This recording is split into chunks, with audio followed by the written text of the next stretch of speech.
by answering Kyle's question. And I'm sure most of you don't remember what it is, but he had asked how many of us had loved ones who honestly died in car crashes due to poor road conditions.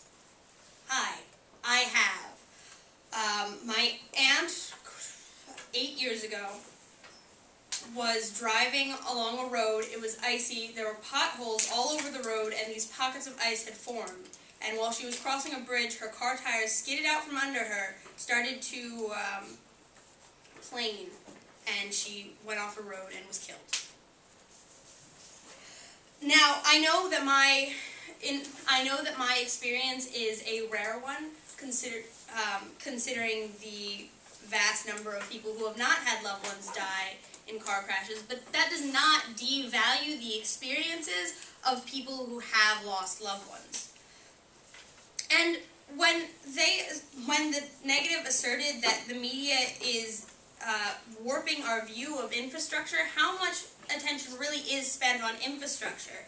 Tim said that debates like gun control were far more important on the national stage, but how much are guns sensationalized by the media?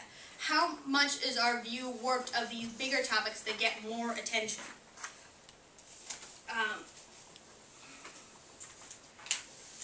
Tim also brought up the contractor who was, in all admittance, not doing his job correctly. But had we had more funding to check these bridges more often and more thoroughly, the poor footings of the bridge would have likely been caught, and this collapse would not have happened.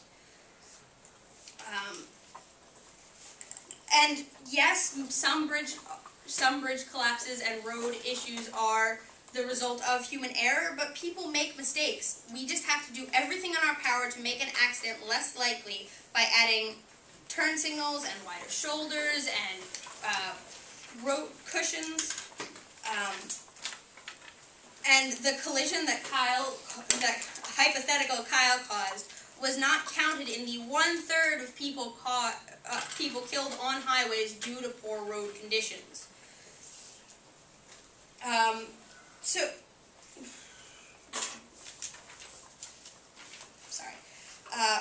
And yes, we are doing a lot of comparing. We admit that. But we need to compare ourselves so we can see where our standards lie. Just because we are working by comparing ourselves to other countries does not mean that we are ignoring our own issues.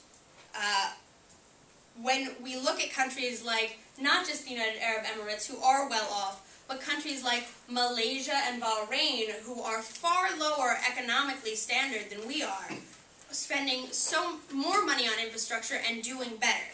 America's leaky infrastructure roof needs patching, and I don't think it suits us to be idle. Our plan to substantially increase America's investment in transportation infrastructure can both save and better lives. Investment is a risk, but failing infrastructure and the loss of life is the definite alternative. Fixing this glaring issue is your choice. Plugging the leak is your prerogative. Thank you.